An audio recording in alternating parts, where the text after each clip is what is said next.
Coucou, c'est Gwen pour Effet Papillon. On va s'occuper des énergies de ce mercredi. Pour commencer, une carte de l'oracle des rêves et une déconnexion spirituelle pour voir quels sont les premiers messages pour ce mercredi. C'est une guidance générale, on ne prend que ce qui fait écho. Pour une consultation privée, vous pouvez passer par mon site effetpapillonvoyance.com.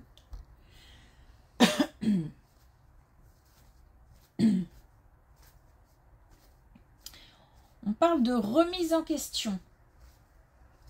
Mais de remise en question, pas dans le sens grand changement, grand bouleversement, plutôt dans le sens se poser les bonnes questions. Donc peut-être si on doute par rapport à un projet, par rapport à des envies, par rapport à un engagement, se poser les bonnes questions. Comme si on se trompait de sujet, en fait. Et puis on parle aussi d'électrons libres, de personnes avec une... Et c'est peut-être lié, hein, d'ailleurs, avec la remise en question. Il se peut, parce que je sens une certaine connexion, quand même. De personnes qui sont très indépendants. Voire qui ne font que ce qu'ils veulent quand ils veulent. Donc on nous dit que... Alors, je ne ressens pas de... Comment dire... c'est un caractère, c'est une personnalité, c'est une façon de voir les choses.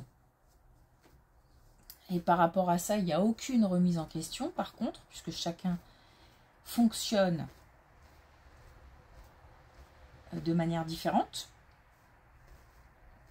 Mais peut-être qu'il y a un ajustement ou un réajustement à faire par rapport à une situation en particulier. C'est-à-dire que, la question c'est, est-ce qu'on peut tout le temps fonctionner de cette manière? Ou est-ce qu'il ne faut pas adapter parfois ou s'adapter à la situation, à la relation. Donc c'est pas... On parle d'ajustement, hein, pas de grand bouleversement. Donc c'est juste se poser les bonnes questions et se demander, par exemple, si on continue de cette manière au risque peut-être de perdre quelque chose, puisqu'on voit bien que ça ne fonctionne pas, quelque chose ou quelqu'un. Ou alors, est-ce qu'il ne faut pas trouver un compromis? Après, chacun a sa propre solution, mais de se poser la question, c'est important.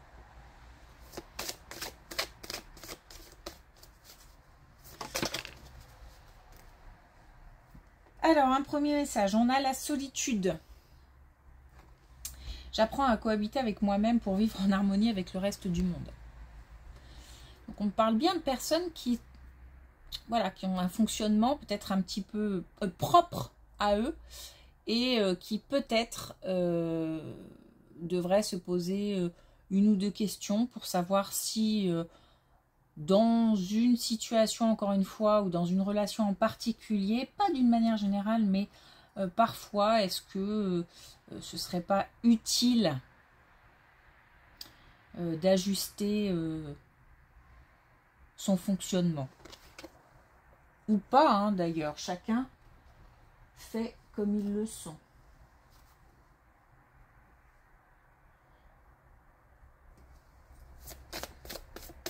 Alors, est-ce qu'on a un message avec l'oracle des connexions spirituelles? Et on a tapisserie, donc on a un temps d'observation nécessaire. Donc temps d'observation peut-être pour se poser aussi les bonnes questions avant d'agir. Allez, c'est parti.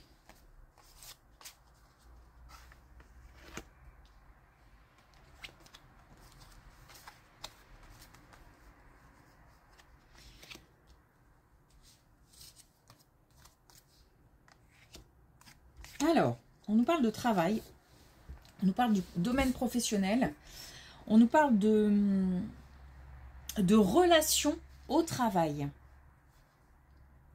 Puisque on a la rencontre, on a le réseau, on a aussi des messages qui sont importants. Alors, il y a deux sortes de messages ou de vérités.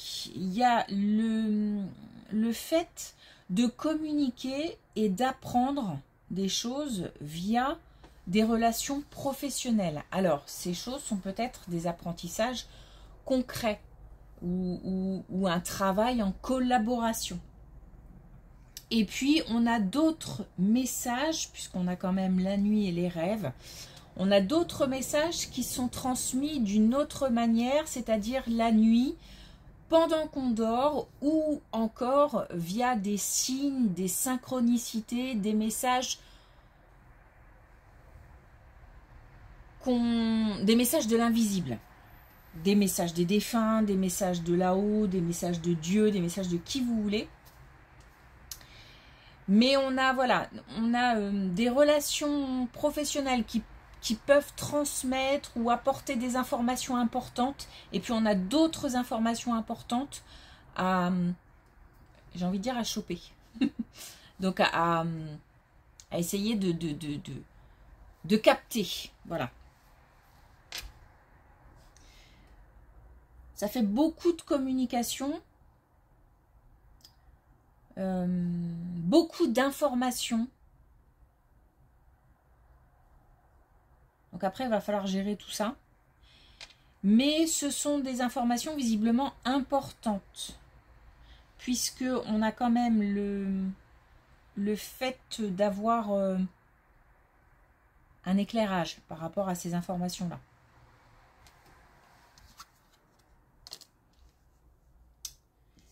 Et on a encore des messages, des communications. Et on a encore... Alors, justement, cette idée de remise en question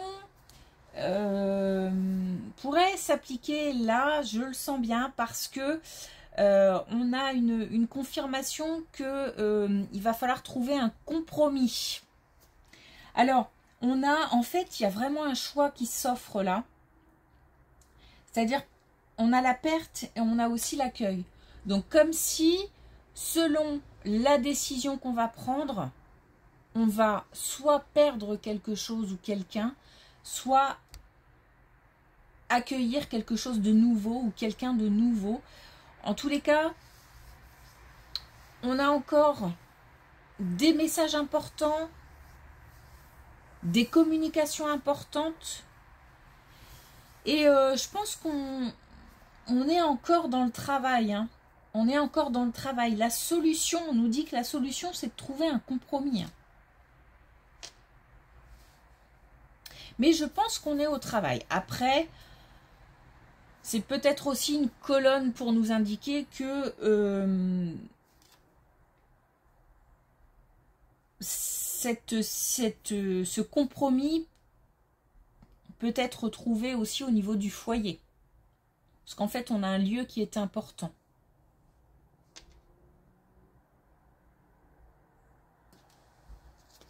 Donc ça touche peut-être les deux situations.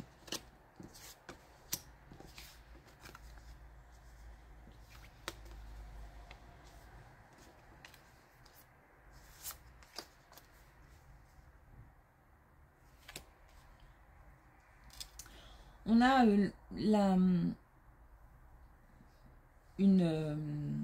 comment je pourrais dire ça, des énergies qui vont se transformer dans le sens où c'est comme si on avait une situation bloquée, une situation, une relation conflictuelle bloquée. Il y a du conflit, il y a des tensions, il y a des disputes, il y a des mots qui volent, il y a la colère qui monte, il y a des explosions. Bref, je pense que c'est clair. C'est comme si c'était quelque chose d'aliénant, c'est-à-dire qui revient tout le temps, tout le temps, tout le temps, ou qui reste dans la tête, qui tourne dans la tête. C'est bizarre parce que j'ai comme l'impression qu'on est en conflit avec une ou plusieurs personnes et que pourtant il y a donc de l'interaction entre plusieurs personnes et pourtant on se sent seul. J'ai l'impression d'être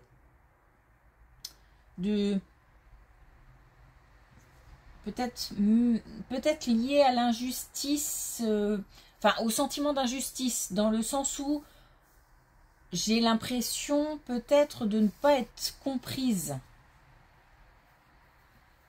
Que en fait les disputes elles reviennent sans arrêt parce que les messages ne passent pas.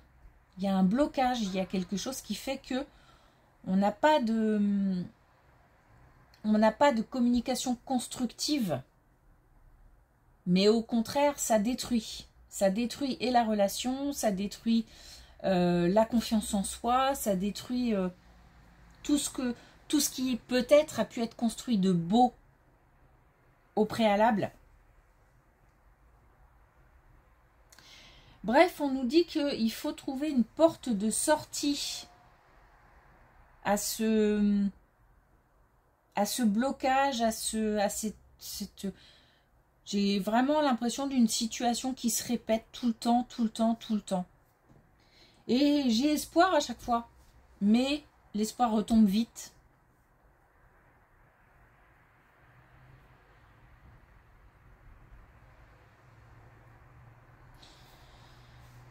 On nous parle quand même d'engagement. Comme si il y a deux sortes d'engagement. Il y a cet engagement dans ce conflit qui a l'air installé, qui a l'air de durer. Et il y a aussi le fait de chercher un engagement pour une solution, pour sortir de ce schéma en fait. Hein. On nous demande de transformer les choses. Hein. Donc ça, pour le coup, il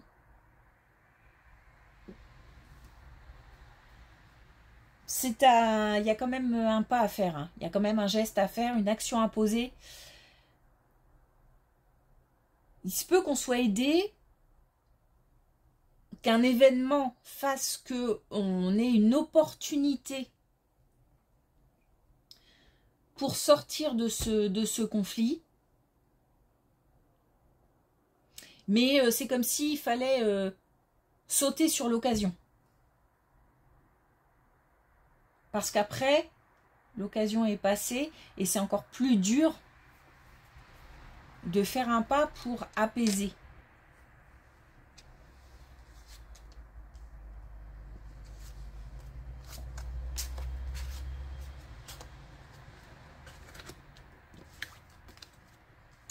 Ok, complètement autre chose. Très clair. Alors, on a des plus jeunes. Peut-être des enfants. On a des enfants des plus jeunes en tout cas, dans la famille, dans l'entourage, qui ont on parlait d'indépendance, qui ont un désir d'indépendance, voire même c'est le moment c'est-à-dire que pour des études, pour un travail, pour continuer, pour s'engager au niveau amoureux, il faut se déplacer, s'éloigner, prendre de la distance, donc peut-être prendre de la distance avec le cocon familial. En tous les cas, on a une indépendance, mais c'est pour une question d'équilibre, c'est-à-dire il y a quand même la notion de nécessité. C'est comme si c'était le bon moment. Alors, tout le monde ne le vivra peut-être pas comme ça, parce que ça reste quelque part la fin d'un cycle. Mais qui dit fin de cycle, dit nouveau cycle qui commence. Avec vraiment comme un pas dans l'inconnu et en même temps un pas nécessaire et un pas qui attise la curiosité, en même temps qui provoque pas mal de bouleversements et puis pas mal d'émotions. Mais il y a cette envie quand même. Il y a cette motivation et en même temps il y a ce petit côté résistance qui... Parce que c'est pas évident, c'est pas évident. Il y a beaucoup d'amour en tout cas, donc que ce soit pour... je pense que c'est pour toutes les parties, hein, pour ceux qui partent, pour ceux qui restent. Voilà, c'est touchant. C'est touchant. Donc un engagement, ça peut être au niveau amoureux, au niveau professionnel, un départ nécessaire pour un plus jeune ou des plus jeunes.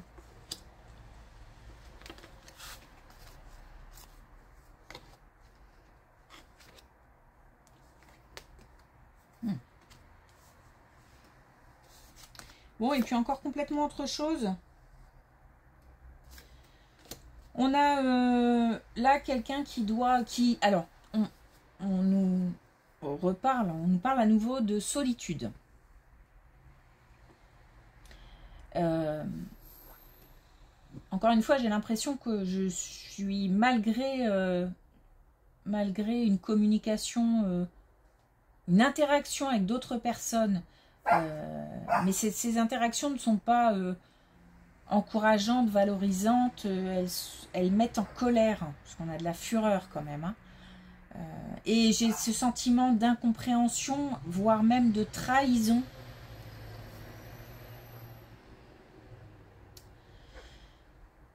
Ça tourne. On a quelque chose à libérer. On a quelque chose à libérer. On nous parle 2 fois de confiance en soi. Comme si on nous disait que cette situation n'était que, et pourtant je la sens très très lourde, hein, n'était que passagère. Donc il faut garder visiblement confiance en soi, confiance en l'avenir, mais j'ai l'impression que on parle plus de confiance en soi. Donc c'est peut-être une situation plus que déstabilisante dans le sens où on se sent... c'est comme si j'avais laissé une partie de moi dans une relation, dans une situation.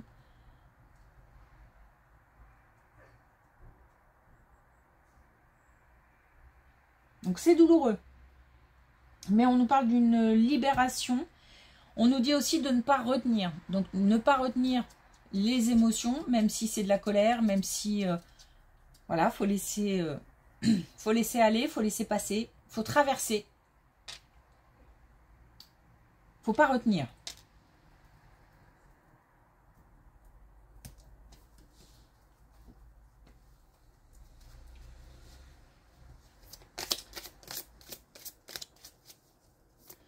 Ok, alors...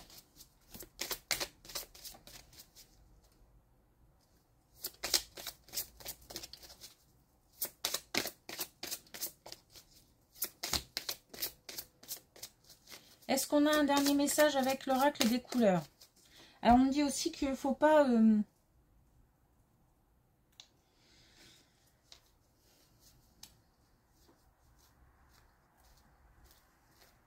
il y a ce temps de solitude, c'est aussi pour... ça peut être utile. Ça peut avoir son utilité. Pour justement laisser partir certaines émotions.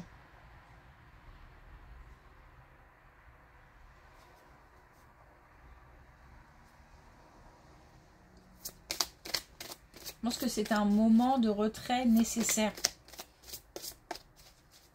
Après, il ne faut pas rester dans cette... cet isolement. Roue éternelle, la passion est fugace, à la fois charnelle et éthérée. Donc, peut-être que là, on nous parle d'une relation sentimentale, hein, et on nous rappelle que quand ça part un peu dans tous les sens et qu'il y a beaucoup de passion, bah, ça peut être parfois un peu comme un feu d'artifice ou comme une explosion volcanique, et puis bah, ça retombe. Et c'est un peu aussi à l'image de ces émotions de colère, de voilà, qu'il faut laisser passer, qu'il faut laisser exploser, et puis après, ça ira mieux.